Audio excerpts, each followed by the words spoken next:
Welcome to Kalima Horra with me, George Galloway, on Mayadeen television. Kalima Horra, where every word has the right to be free. You'll already have gathered it's a special edition.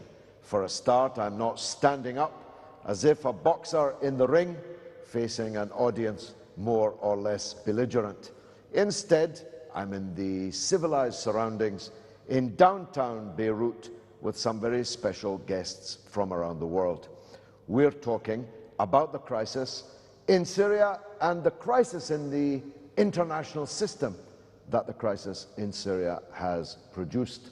We're asking about the comparisons between this and the Iraq crisis, which led to such cataclysmic results. We're asking if anyone learned anything from Iraq, or if governments have tended to act in exactly the same way, albeit with a slight change in personnel, as they did then.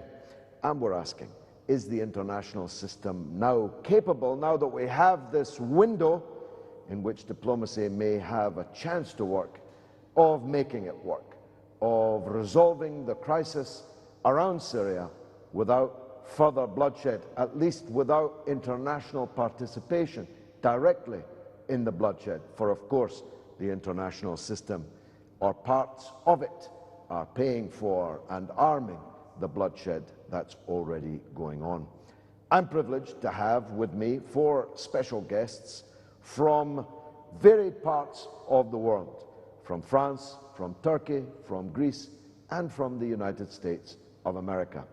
Unusually, my country is the only one of the countries represented here that didn't intend to join the war on Syria that President Obama threatened to launch.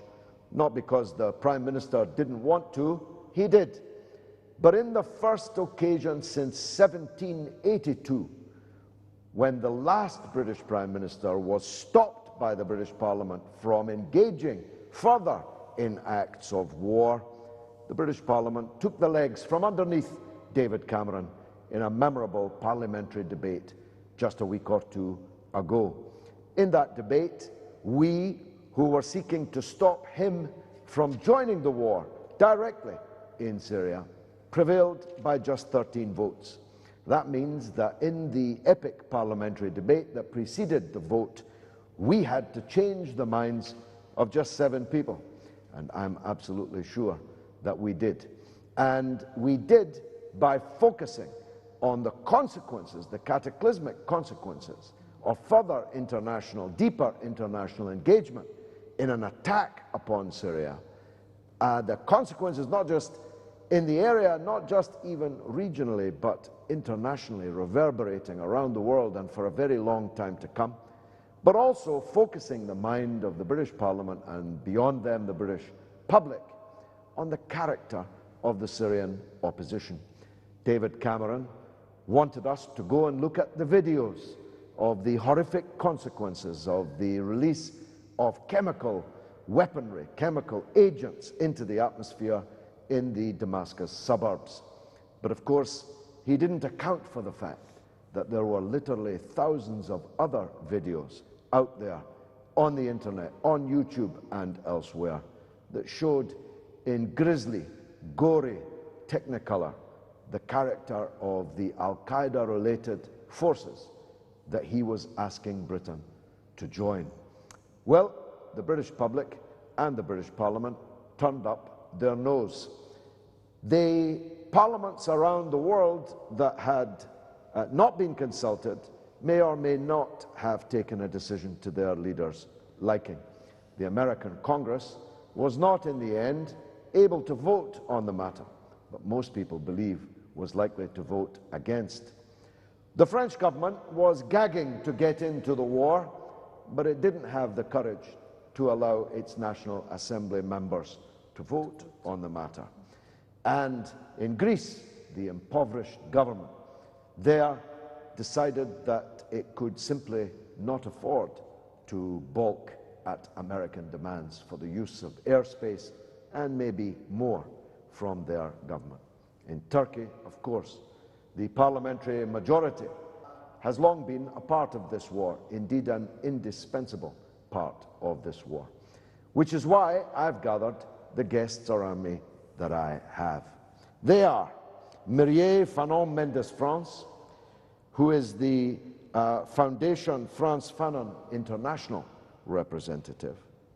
Brian Becker, the national coordinator of ANSA, the anti-war coalition and progressive movement in the United States of America. Dr. Cüneyt Akalin from the Workers' Party of Turkey International Bureau, and our old friend, Peseas Evangelos from Greece, a redoubtable campaigner for justice in this region. Myriam, let me turn to you first, if I may. Was I unfair on President Hollande when I said he was gagging to get into the war? And what's changed in France, which used to be so proud of defying American orders, as President Chirac famously did during the Iraq War? We now have a government in France that's more warlike than the government of the United Kingdom, and that's saying something. Maybe we have, it is because Chirac, the former president, refused to go to the Iraq war. Maybe now it is a consequence now, because between him and Hollande, the new president, we have Sarkozy. And Sarkozy is very pro-active and pro-US government. He won't see the France like America. And maybe it is the consequences of that. And also because the socialist policy, it's very close to the right-wing policy. That's a rather paradoxical statement for most people in the world. It is paradoxal, but it is right, because they are doing exactly the same policy regarding the migrants, regarding the economical, and how they treat the financial, economical crisis. They did the same thing. And even if Hollande made 60 engagements, he did not change anything, and he fell about his engagement. And another proof is what's happening in Mali, how the French was running for save the Malian people. To kill Al-Qaeda in Mali. To kill Al-Qaeda in Mali, but to help Al-Qaeda in Syria. It's a contradiction also. But a people so sophisticated as the French must be able to see such a contradiction. It's complicated because, as you said, we are sophisticated because we are coming from the siècle des Lumières. But in fact also we are, as all the people from Occidental countries, our civilization is ending more or less. And I think we are very, very cynical.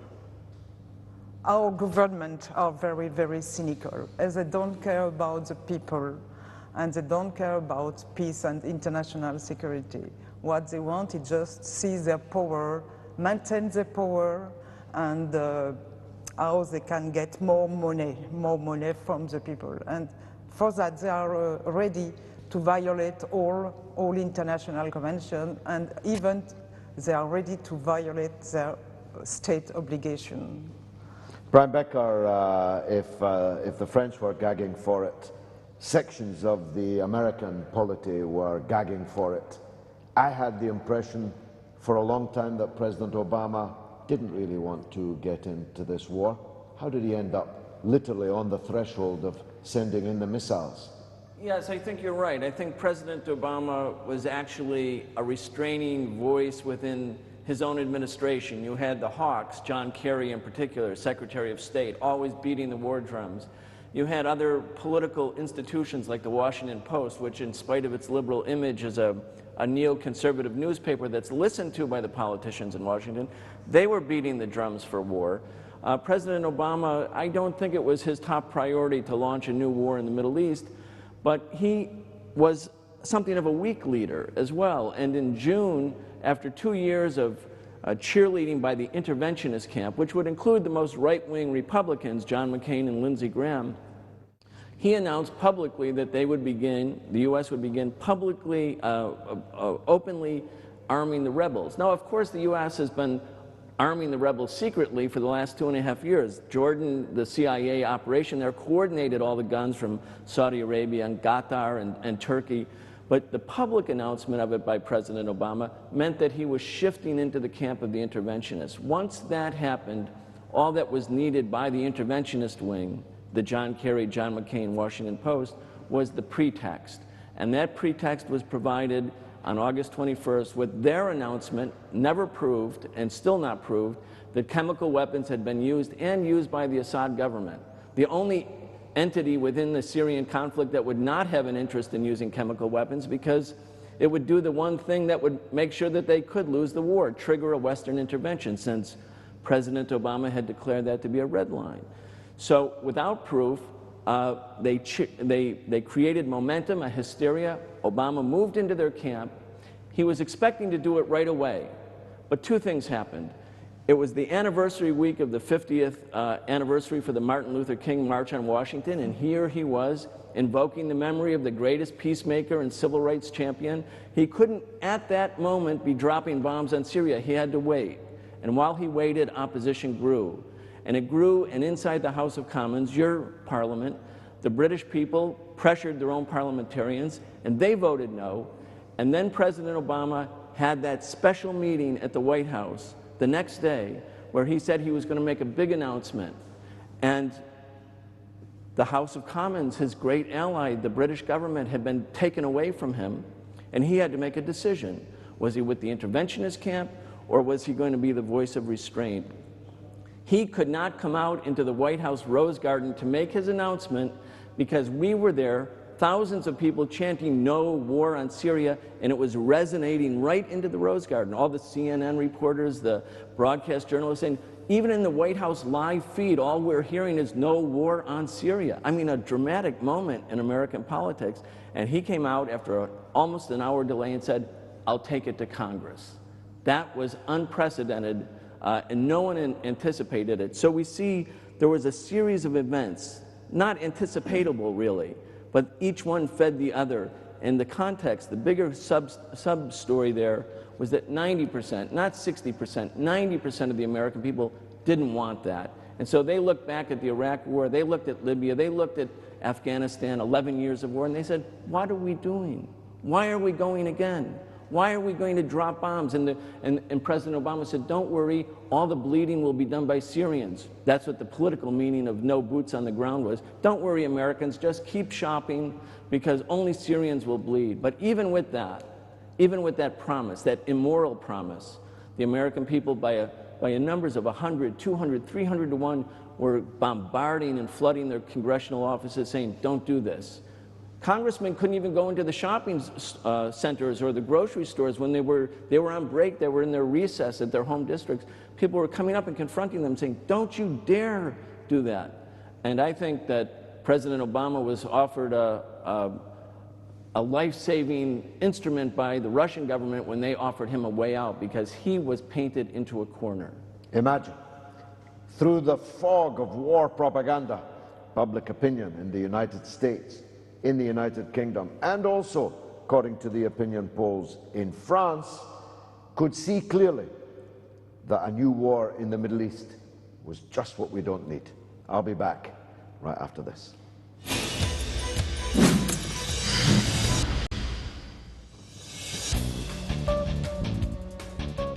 You're watching Kalima Horra with me, George Galloway, on Mayadeen television. We're discussing Syria, of course, but the stresses and strains on the international political system and how the various countries who are in one way or another participants in this crisis are coping, how their public opinion seems to contradict the actions and decisions of their own governments, and what the consequences of that will be in the long term. Now, Turkey, of course, has been central to this crisis right from the beginning, which began with a pledge to have no quarrels amongst its neighbourhood, has ended up with quarrels with virtually everyone in its neighbourhood. And those quarrels have, of course, been especially bloody in Syria. The terrorist army which is operating in Syria, is entering Syria, by and large, through the Turkish doorway. The headquarters of both the military and political fronts or leaderships of the Syrian rebellion are in Turkey. And people have even been arrested trying to cross the Turkish border by the Turkish police with, guess what? Nerve gas, sarin, chemical weapons in their hands. But the Öcalan government doesn't have it all its own way. And Dr. Cüneyt Akalan, who is from the Workers' Party of Turkey, is here to tell us what Turkish public opinion is really like on this question. Doctor. Thank you. Contrary to the Western public opinions, feelings, Erdogan has been the man of the war. He was for the war from the very beginning, even in the Iraq crisis, you see. In fact, Erdogan was put to power by the Americans just before the American intervention to Iraq. I mean, you're asking me the question about Syria, but it is totally related to Sure, of course. to Iraq Iraq's is war. this is a cycle we're in. Yes, exactly. Well, we share the long borders, mainly with Syria, but also with Iraq. And at just before the intervention, we had a lot of discussions in Turkey. And the Turkish public opinion was clearly against an intervention to Iraq, because Iraq used to be our main economic partner. We had, and the Turkish parliament refused American permission to invade from the north. Exactly. But Erdogan, without having any official title, was accepted to White House by Bush and was given some official directions to Erdogan. And Erdogan said yes to American operations. Happily, as we can compare to your House of Commons debates in England, this is an important date in our parliamentary history. 1st May of 2003, just before the intervention to Iraq, Turkish parliament said no. We don't want an intervention in Iraq. Especially, we don't want an intervention through Turkey.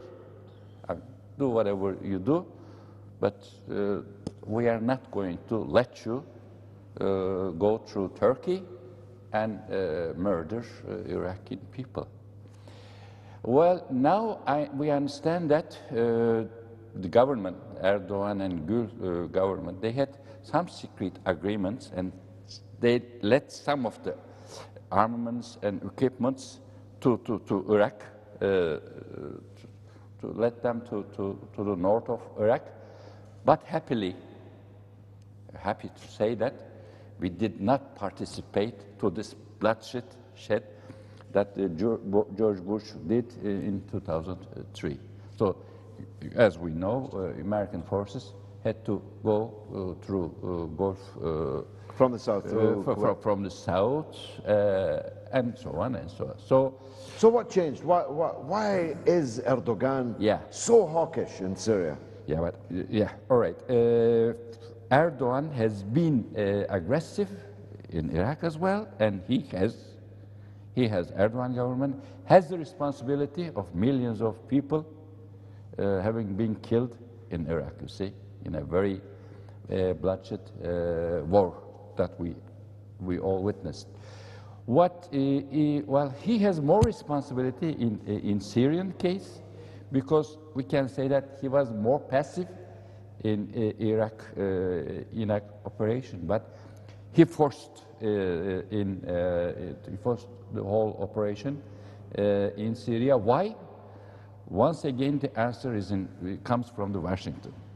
Remember that Condoleezza Rice had said, I don't know the exact year right now, but said that about 20 countries' borders will be change through the intervention to make these people more modern, democratic, etc., etc. This was what, years of 2003 to 2004, just after the intervention of the Iraq, came bloodshed in Indonesia, and then we faced Afghanistan and Pakistan, and then Middle East, of course. Erdogan, in this Syrian case, Erdogan is losing politically, totally, it's very clear. He forced his chance to become a leading figure in the Middle East. Unfortunately, once again, the Americans wanted Erdogan to be the Sunnite leader of the Middle East. Against who? Against Iran, which represents the Shiites, and which I don't like Islamic regimes myself, but let's face the reality. Iran stood very firmly against American operations and played a positive role in this crisis, you see. So Americans, Washington pushed Erdogan to be the Sunnite leader of this Muslim world in the Middle East, and he was offered the role of leading a so-called moderate Islam. You know, what is moderate Islam? It's like, what's modern? So it was stupid. Well, it hasn't worked out perhaps the way he intended, and the situation in Egypt is a good case in point. But we'll come back to that. Yeah. I want to bring in Pseas Evangelos from Greece. The Greek governments in the past, Pseas, have been essentially anti-war and, in a sense, pro-Arab. This time, the Greek government was more than ready to join the war. How do you account for that? Yes, indeed. In the past, the Greek governments, during Papandreou, everybody remember this period, they were not only pro-Arab, they were acting in favor of the Arab cause and in favor of the Palestinian cause. Now it's different. Now it's different, but we have to understand that there is a systemic pressure on countries that are in a difficult situation, actually, because of the global crisis. And Greece is, we are four here, from 4 different countries. Greece is, and the Greek government, I could say that what is doing now is bad will, not goodwill. It's against their intentions. We know that, to their beliefs, because it's against the traditional. Against the nature almost yes, of Greek politics. Yes, against, of course, the will of the people. Just to tell you that 3 days after it has been launched, this war, announced this war, more than 10,000 people were in front of the American embassy in Athens. So in Greece, they know that it could not be easy to do it without political damages. And it's against our tradition because we have traditional links. We are a country which is very close. We are in the Mediterranean Sea, in the Bahr al-Abyad al-Mutawassit. We are very close. We have very strong relations with all these countries. We never wanted to be a belligerent country. We never wanted to have tensions. We neither want to have tensions with Turkey. We have our Turk brother here, and I'm very glad that we are almost in the same, we have almost the same position. So it was also against the short-term and the long-term interests of our country. And it's also a strategical paradox for the Greek policy, as it is announced sometimes by those now they are they are leading our foreign policy. Why? Many times the argument is we don't have good relations with Turkey. If Turkey is on the one side, we have a little bit to stay on the other side, because Turkish policy, it's not in our favor. But that time, Turkey was on the other side. Why did they went to the same side? Why did they wanted to facilitate also? It's because what I said before, the systemic pressure, the blackmail that all the countries now, because of the global crisis, are under this enormous pressure. But the last word about that is that this period is characterized by a big change. Everybody understands that now we are crossing from the unipolar world to a multipolar world. Emerging countries are here, are there. The biggest emerging countries are against this war. And this is the new frame, the new geopolitical frame. Even if United States, they go to such kind of wars in the future, it will be the last wars for them. So there we have it. The world is changing. The show so far, blackmail, the denial of the public's demands for peace and for negotiated solution, but governments going ahead anyway, until they were stopped by the diplomacy, dazzling in its brilliance, in my opinion, of President Putin and his Foreign Minister, Sergei Lavrov. We'll be continuing that discussion after this.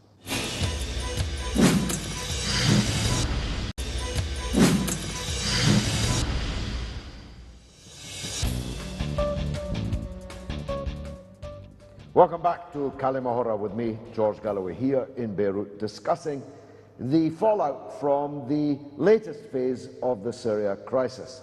President Obama forced, at least temporarily, to abandon the war.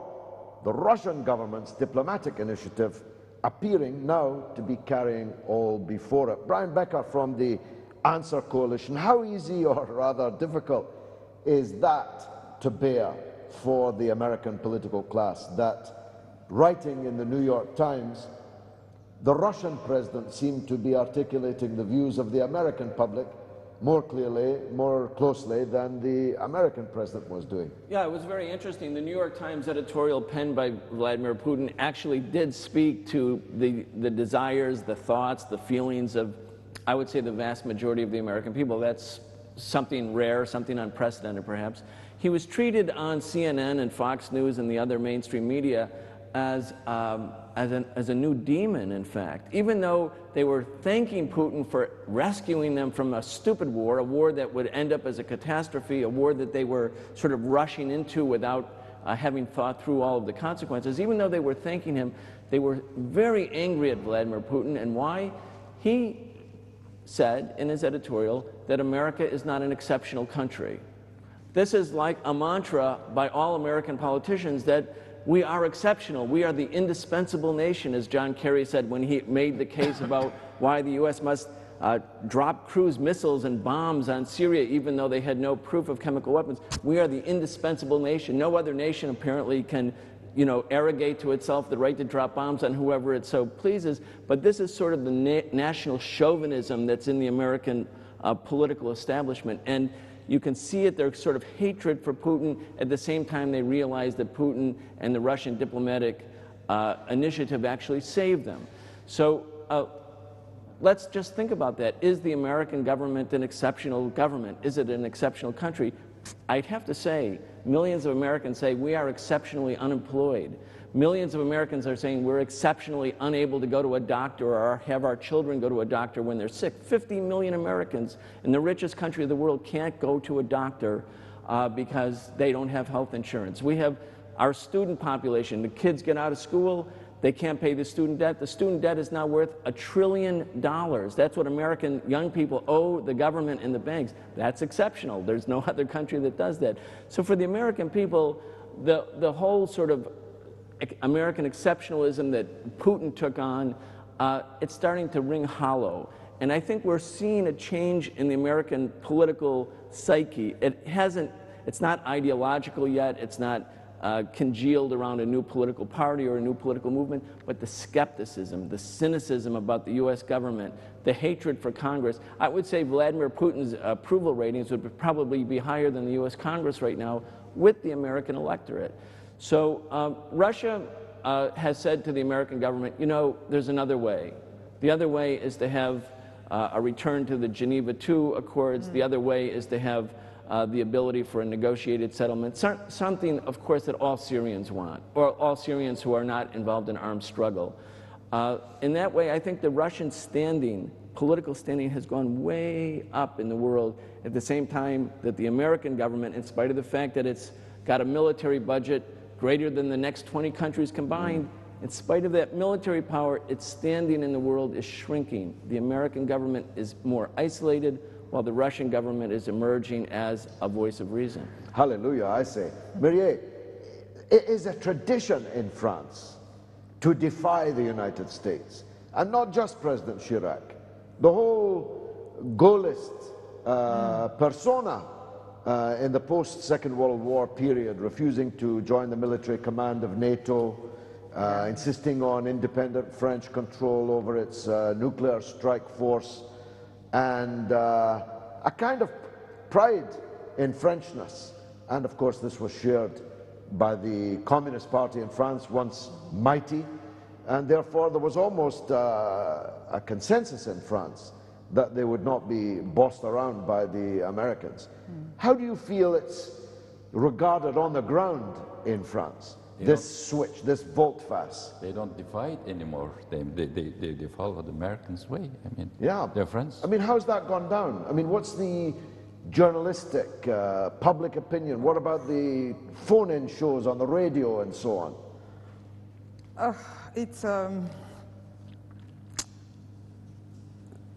There is a misinformation in France, as we have always getting information from built on the lies. And I think one of the reasons is because the French government is aware about the crisis, and we are in a global crisis, and they don't know how to solve this crisis. And they want make the people sleep, not aware about what is happening on the ground. And Bob, Mark, said about how many millions are without job, without health care, and so. We have the same situation in France, and the people are afraid of that. They are freed by that, and they are ready to believe what the media said. And the media is a channel for transform the reality, and transform also the will of the people. That's the reason I begin by saying we are sophisticated.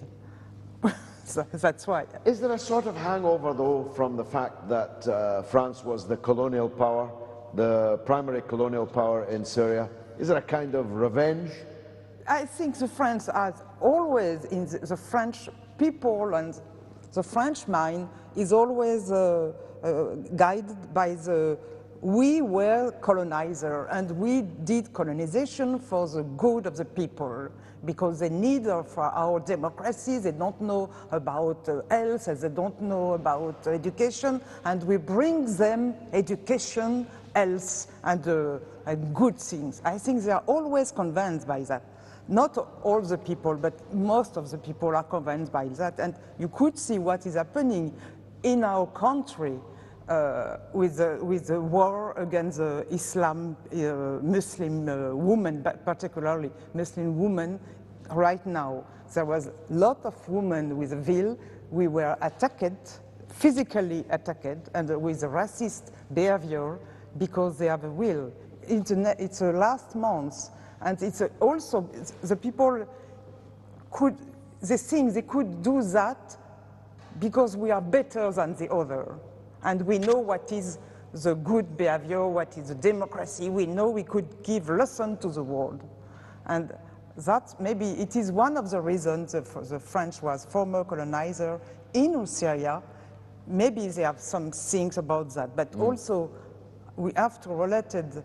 The French government is also a very, very good friend of the state, Israeli state. And they want to protect the Israeli state. I'll come back to the question of Israel in a minute. Feel free, by the way, to jump in. Doctor, Yeah. this project of Erdogan as the modern caliph of new and redrawn Sykes-Picot to Arab and Muslim world, it's not going too well. After the Happily. failure of the government, the Muslim Brotherhood project in Egypt, the failure of the Muslim Brotherhood project in Syria, at least to date, and the opposition in Turkey to playing that role at all. What are the prospects for Erdogan? Is he going to survive this setback? This is just, if you permit me, a few words about France, you see. Well, France, which is what, Enlightenment, French Revolution, equality, etc., etc. Now they've participated to destroy Libya, you see, in front of us. They've bombed Libya. They have... Even though Sarkozy had rather warm relations with Gaddafi in the past. Holland as a day-to-day Very good relation. I mean, you cannot explain this with old colonizers, etc., etc. These are old histories. I mean, what they do is as crazy as Bush did. I mean, they murdered Gaddafi just in front of everyone's eyes, you see. And they wanted to do the same thing in Syria, but they did not have initiative enough. But we want to make a distinction, I think, between the people who are, of course, affected by what's coming through the media and the real war makers. I mean, if Hollande said to the French people, you know what, this is so important that we're going to send 10,000 French young people to fight in Syria, in addition to just supporting the cruise missile attack, I think there would be very big demonstrations in France. The imperial powers are trying to shield their own populations from the horrors of war, the things that would trigger massive protest. I mean, you could say the same thing about the American people in 1965 as you might say about France, but once the American soldiers were going, once the American families felt what the war meant themselves, they didn't remain passive. They became very vocal opponents, and eventually many of them became supporters of the Vietnamese cause. They realized that the Vietnamese were not actually their enemies. So I think we should not be too cynical about our own populations, even though I certainly understand it, and we're all frustrated, because the imperial powers are in fact restrained by public opinion that is a restraint in a passive form, but if they went further, if they escalated their aggression, if they did what they really needed to do to overthrow Assad, which is to really escalate the war, I think there would be massive anti-war movements in UK, in France, in the United States, in Turkey, the things that they actually don't want to have happen because of the global economic crisis. In other words, there would be a merger of the people who are suffering economically with opposition to a foreign policy based on empire. So they're kind of doing it in a way to keep the people sort of sidelined by not directly involving them. And that, I think, also means that there gives a kind of a confidence to the targeted countries. Like Syria knows the US really can't invade right now. Iran knows that the United States can't invade Iran right now. That allows these governments who want to be independent to be a little bit more confident when they challenge the empire. So there is an element of public opinion, even though, like we were frustrated in America, our demonstrations were 500 instead of 500,000, but still there is restraint on the war makers. Well, But I think since 2001, the power needs to build enemy, and the enemy from outside and enemy from inside. Now in France, they are trying, with the help of the media, it is very important to understand that, with the help of the media, and There is our new inside enemy are the Muslims, the people from former migrants and French now, but they are our new enemy from inside. And also we need to have enemy from outside, and the power needs to that for maintain their power on the people and on their hegemony.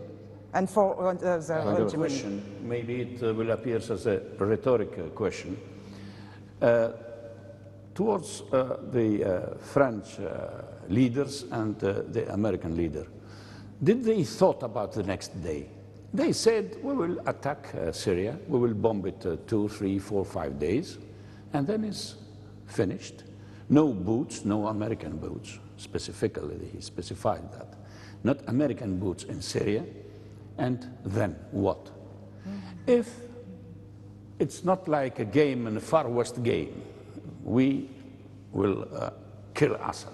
We'll send a bomb and we kill Assad. And if after 5 days Assad is still alive, is he weaker or stronger? Are you continue to bomb the country? Are you invade the country? How Assad will become weaker? Because just you bomb, but Syria is bombed enough. Syria is not like it was, I remember Yugoslavia at the time. We are bombing bridges, we are bombing this or that. So Assad, after 5 days, 10 days, 15 days, you are bombing, he becomes stronger because he resists. So if he survived, if he resisted, are you going to negotiate with him then? You go then to Geneva to make what kind of talks, what kind of negotiation? Are the neighbors will be the neighbors satisfied? Will the neighbors, Israel or Turkey, that they are closer, will they accept this de facto strengthening of the Assad regime? Are they going to have negotiations with him at this time? Or they will be obliged to do something. To do what? What happened in Libya? Probably. So what kind of war? A limited war without boots, or a war, a big war, a war that will be extended? So did they thought about that? Maybe, and they understood. Well, yeah, it's a good point, of course, one that we raised in Britain.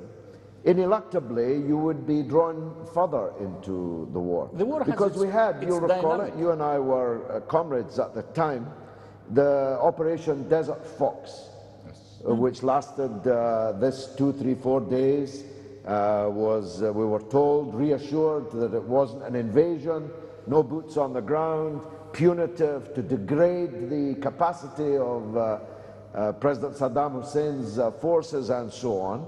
But of course, Desert Fox didn't work. And therefore, everybody knows that if that doesn't work, you have to deepen your involvement, widen your involvement, and ineluctably you end up invading and occupying, and that's what the public opinion in the war parties' countries was not prepared to tolerate. And I must say, Brian and I come from exactly the same political tradition. I think there's a lesson for us in this. Our demonstrations weren't even 500, never mind 500,000, but we didn't need them. The British public opinion in their own living rooms was saying no, and the politicians knew it, and I rather think the same was true in the United States. Doctor, I'll let you in just in a moment, right after this.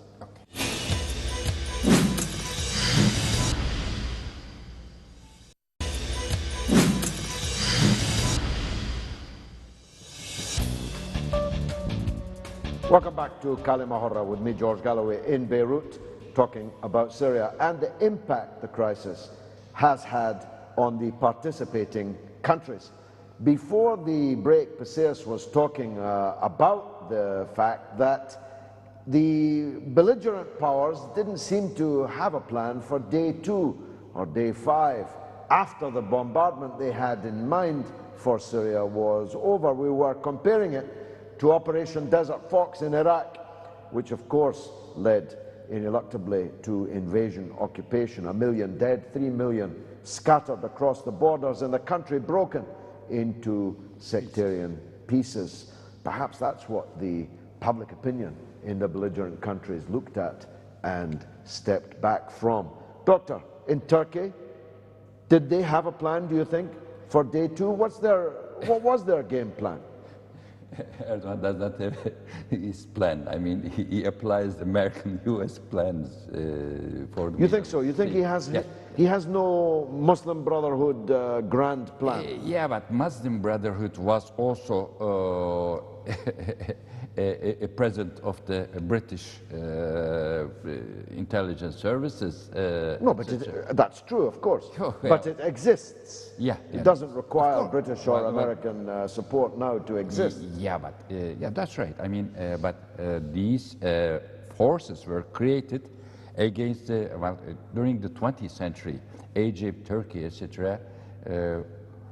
Created new republics, new way of lives. You see, they have eliminated the history. They have formed new states, and Turkey and Egypt were the main forces of the Middle East. You see, and Muslim Brotherhood was pushed and created and backed, of course, by the British intelligence service, etc. And later on, of course, gained some power. But same with Erdogan. And Erdogan was also a product of the U.S.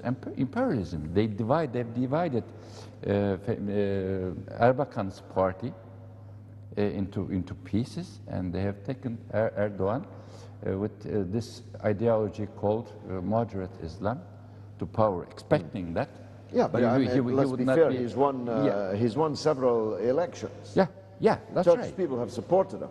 Yeah, that's right. I mean, with the backing of the Gulf countries, with the new liberal economy, just a lot of billions of dollars just infiltrating into Turkish economy, etc., etc. Yes, he had some. Go ahead. No, go on, Brian. Yeah, I think there was a plan, actually. Maybe not a very thought-through plan and not a consensus around the plan. But if you look at the resolution that was being offered by John McCain and Lindsey Graham, the two right-wing militarists in the Senate, and accepted by President Obama, the plan called for an authorization of 90 days of strikes against Syria. Not 2 days, not 3 days, not 5 days, 90 days. Now, if you hit Syria with cruise missiles and big bombs for 90 days, like what happened in Yugoslavia. The Yugoslav war started at the end of March, and they dropped 23,000 bombs and missiles on Serbia, and that ended on June 3rd when the Milosevic government capitulated basically and said to the West, okay, you can have Kosovo, it's yours now. But that was because Milosevic was facing a ground invasion by NATO, if you remember. And at that time, we were living in that unipolar world. It was the Soviet Union had just collapsed. Russia was hobbled. It looked like there was imponderable power by the United States. And Serbia is a small country, and they fell, or they capitulated under that pressure. Now, I think the plan was to have 90 days of bombing, or a lot of bombing, to so degrade the Syrian military that it would change the battlefield equation and allow the Syrian army to be dispersed and allow rebel forces who have been being defeated to gain the upper hand. And the U.S., I think that was the plan.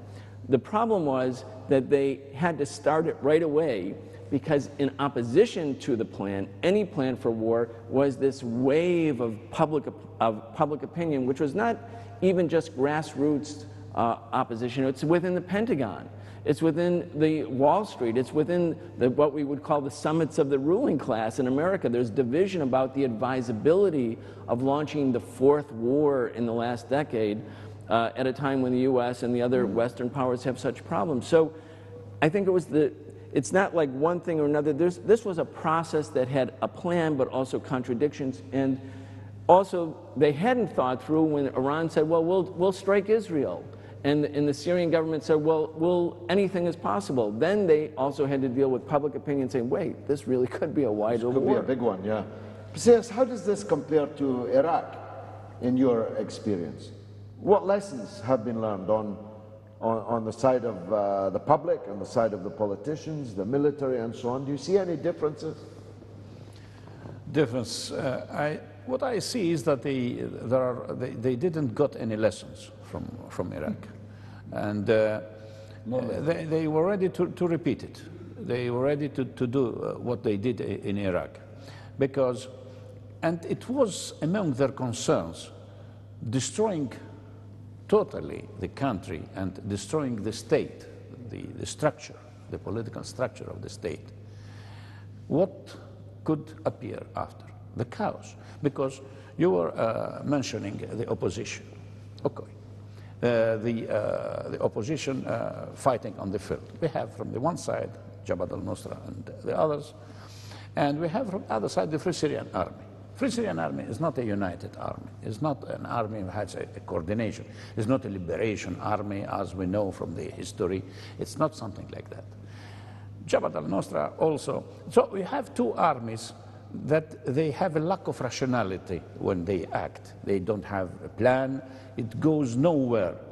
So what will happen after? It will be a chaos, maybe division of the country, and who will be secure around? They have the problem of Israel, because Israel will be not anymore secure. And in the long run, although they will create what they did in the Balkans, some Bandostans, because maybe that was undermined, they will face, after 5-10 years, as they do in Iraq, the turn back. Because the societies do not die. The societies will found again the new frame that they will construct their political space. And this will never be with them. So this is the short-termism. The short-termism of the Americans, the short-termism of Israel, the short-termism of anybody is launching wars now. And I wanted to add something, because I am Greek, but I am at the same time, they gave me a passport when I arrived in Gaza 5 years ago. I'm at the same time Palestinian. And I want to put myself on their place. Could this war be beneficial for the Palestinians, for Palestine? There is no one argument that could really be positive. Of course not. Nothing that strengthens Israel can, at the same time, strengthen the hand of the Palestinians. Destroying Syria. And if Israel, after destroying Syria, dividing Syria, I think that Israel couldn't stay passive like that. Maybe some steps, some boots for 10, 50, 20 kilometers inside Syria to control some areas, in order to protect Israel from the jihadists, or the Jabhat al-Nusra, I don't know from whom. And maybe what could happen here in the south of this country, of Lebanon. So there was also a danger of an extension of this war. But this kind of attack in this area could be beneficial for Palestine. So I think that since for many of us, international activists, our starting point is Palestine, not also only because of ethical reasons, but also because of we understand what it means, Palestine, for the whole, all this area, for the stability, for the future of this area. How could we stay indifferent, and how could we accept that Palestine becomes weaker and weaker? Well, of course, the balkanization of Iraq hasn't brought security to anyone, least of all the Iraqis, who are dying now in rapidly accelerating rate as the conflict continues to rage. I just want a sense of how explicit governments are about acting in the interests of Israel. I mean, does the French government tell the French people that one of the reasons we're going into this war is to protect Israel, to make Israel stronger and therefore more able to continue to deny justice to the Palestinians, or do they keep that hidden? No, they don't say that. No, but I would like to say something. I think the war is not a solution, and everybody knows that. Because the solution, I think, the day after, the solution for the Syrian country will be the partition, as it was done in Sudan.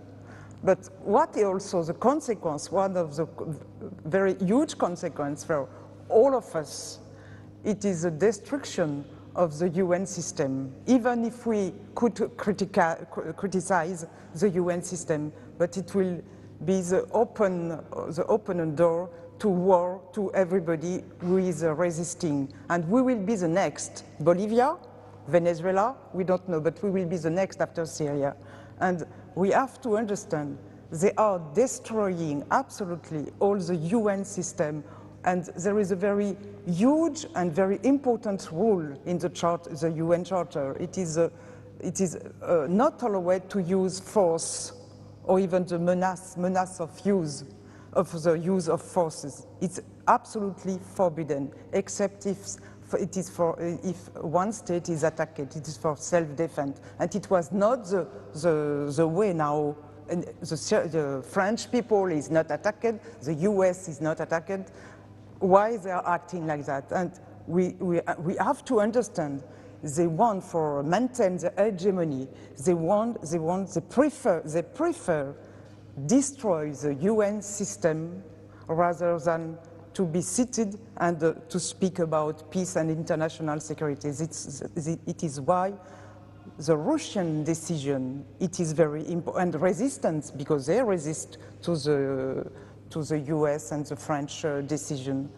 It is very important because it should be the very teeny opening or narrow to rebalance the power of balance, balance of power. We're going to look in the final segment at this very point, what the future holds. But Brian, President Obama said just recently in a veiled, not so heavily veiled warning to the Iranians that Israel was at the core of American interests.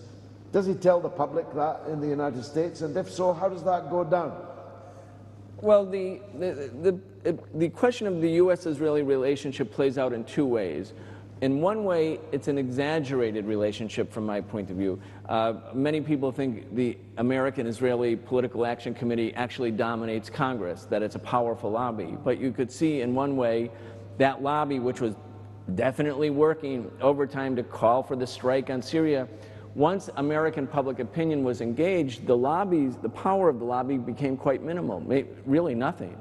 Once the American people are engaged, when the American people are apathetic, when they're on the sidelines, then the lobbies really are powerful.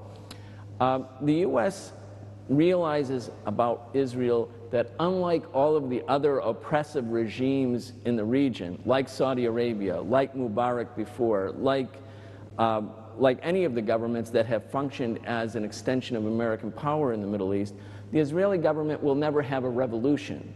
It will never have a revolution because it is a settler regime. It is in a hostile neighborhood. It is seen as a colonial extension, and thus it has a dependency on the West. And even though Israel pursues its own narrow national expansionist interests, it's always there for American interests in this geostrategically resource-rich part of the world. So the United States, when it says we're doing it for Israel, in a way we're doing it for the U.S. empire, because the two are inextricably connected. And the United States realizes that if they were to lose Israel, they would lose the principal gendarme, the principal police force, the principal attack dog in this region. So they need Israel because the U.S. can't by itself constantly war against and threaten against all of the countries that want to be independent. So Israel is an extension of American power. Do they tell the American people that? They don't tell the American people anything about anything. What they're really telling the American people is whatever they need to do to convince them to go along with a particular foreign policy. I think the American people, when they realize that Israel gets $3 billion each year in order to make war against the Palestinians and attack other people, and the same government in the United States tells the American people, and this is happening, we're cutting off your chemotherapy treatments and for cancer patients because of the sequester. And that's what's happening. Tens of thousands of cancer patients are losing cancer treatment right now, but there's $3 billion a year for Israel. I think a lot of people don't like that. There's always billions of dollars available for war and to support injustice. That's what lies at the heart of the imperial system. We'll be back with a look at what lies ahead right after this.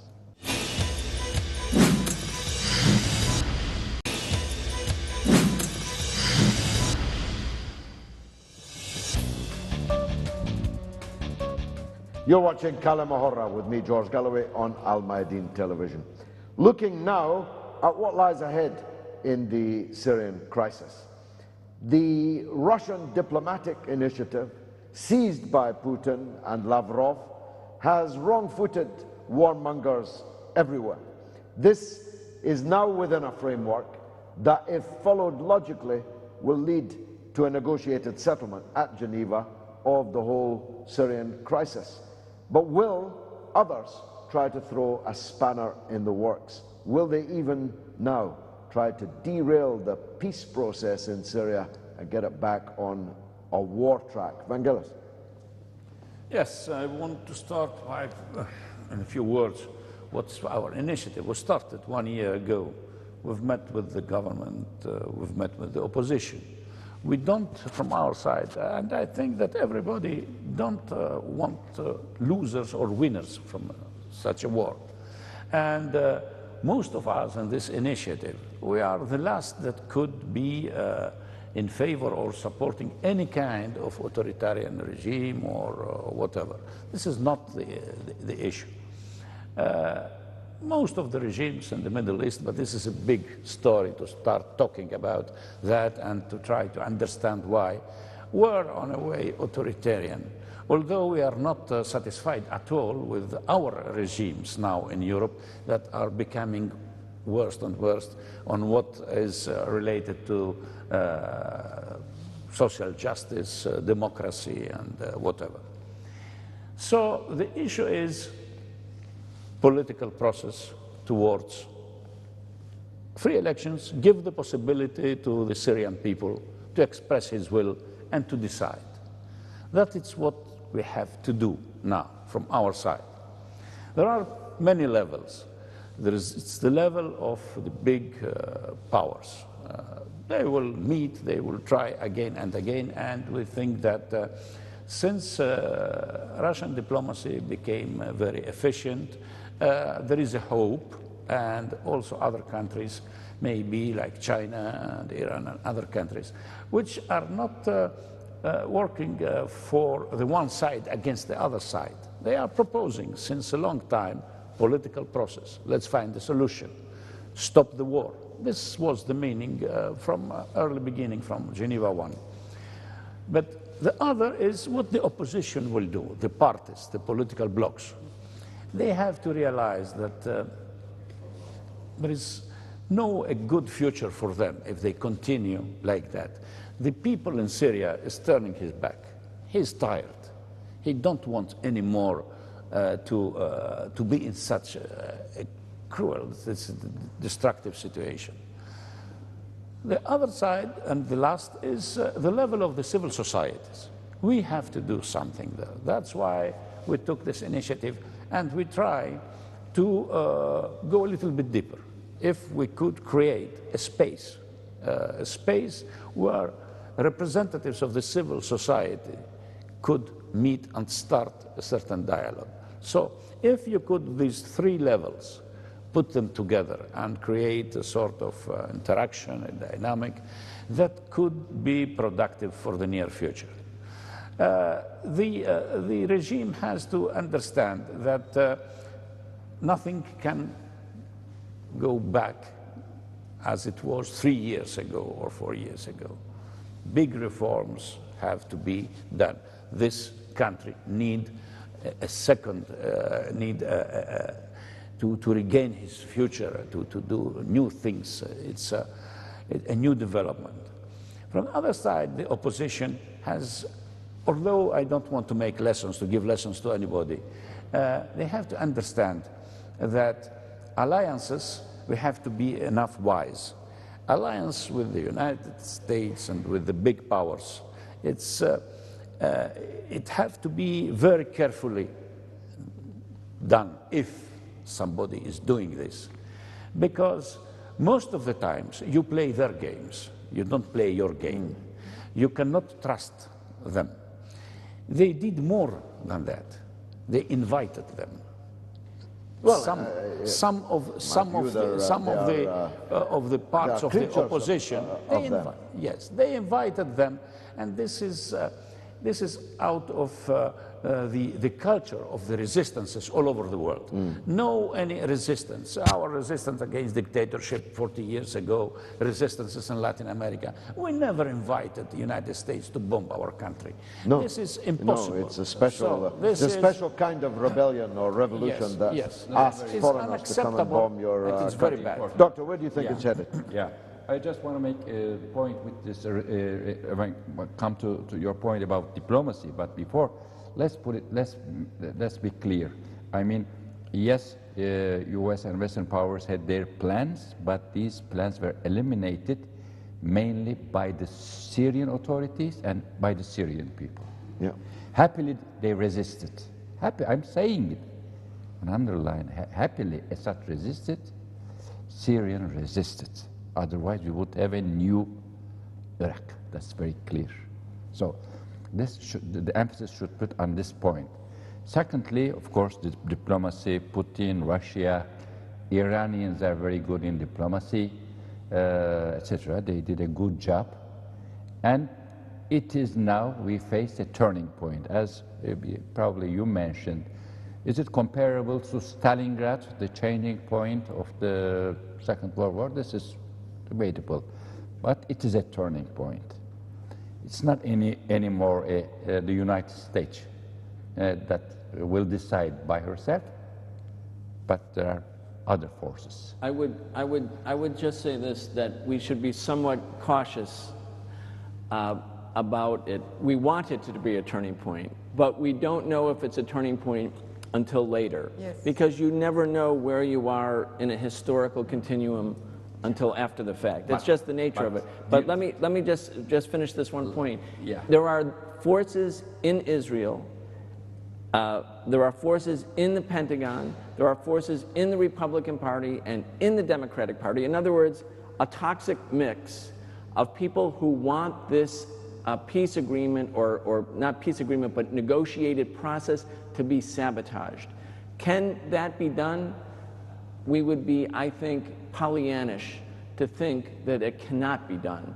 In fact, even though Obama is breathing easier right now, and even though many in the US political establishment are breathing easier right now, other actors can create a provocation, and under the conditions of provocation, this war could start again. We should not view what happened as the inevitable outcome of this constellation of forces. It was partial domestic opposition in the war-making countries, global opposition, Russia's position, the Syrian people's steadfastness. But there was also a congruence of factors, or conjunctural factors, that was in a way good luck, that things happened the way they did. If the war had been launched quickly, as Obama and Kerry had planned to launch it 3 weeks ago, we would be at war right now. And the Syrians would be defending themselves, and the Iranians might come to their aid, and we would be in a wider war. So I feel that while we want it to be a turning point, the only thing we should count on as activists, as people of conscience, is to do everything in our power to make sure that the process isn't derailed, that the provocateurs who are aided by the rebel forces, so-called rebel forces in Syria, do not succeed in wrecking the process. But I don't think we should consider it a foregone conclusion. Doctor, you're right, but let's remember last 20 years, U.S. bombed and divided Yugoslavia in front of everyone's eyes, and Russia kept silent, and U.S. That was a different Russia, though, Doctor. Exactly. When, same in Iraq, same in September 11. They said, all right, terrorists are bombing United States, etc. And even Russia, even China, even Iran were in shock, and they said, all right, U.S. can do whatever she wants to do, and we had the Afghanistan intervention, etc. But this is a different point. This is in the past. Now we have a new international situation. This is very obvious. Let me just raise one scenario. We can have going backs, etc., etc. But one scenario, if you could. Let's say there's another major terrorist attack in the United States. We know from the Edward Snowden revelations and from other things, from the U.S. Patriot Act, that the edifice has been put into place, really it has, for the suspension of democracy in America. It really is. It's not just some conspiracy theory. If there was another major terrorist attack or something that involved chemical weapons, even Tommy Franks, the commander who led the Iraq invasion, said America will go to martial law. Under some circumstances that are not anticipatable at this moment, but not completely crazy, we could see that those who have waning power, I agree, the U.S. is in an isolated position, but who don't want to accept the waning power, that some other triggering event could happen. A chemical attack on Israel, for example. For instance, yes. Or staged by the Syrian rebels, blamed on the Assad regime. That could bring the whole thing tumbling down. Or something that would happen on Wall Street again. In other words, there could be a number of triggering events. The lethality, the lethal character of the U.S. empire, even in decline, is such that all of us have to realize that it's not like the new day has arrived, but we are facing dangerous times, and we have to mobilize public opinion. Absolutely, I agree. Just a word. I mean, what I'm trying to say that is that we have a new international situation. It's different than 10 years ago, different than 20 years ago. All right. Of course, we risk wars, we risk chemical attacks, we risk intrigues, etc., etc. But the world has changed. U.S. is not anymore the unique hegemonistic force of the world. In in the year we actually go, all right? So new forces, China, India, the U.S. has a very bad economic situation, you see? Yes, well, look, it is why...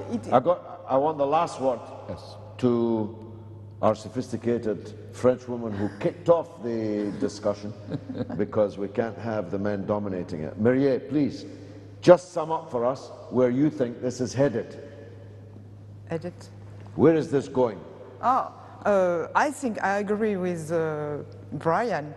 We are in a very dangerous situation because as Occidental countries know very well they are losing their power, they know that, and they are facing the same global crisis, and they don't have any solution, they could take the worst decision to bomb the Syria and to make bombing all the region, and of course with a lot of consequences for all the world, around the world.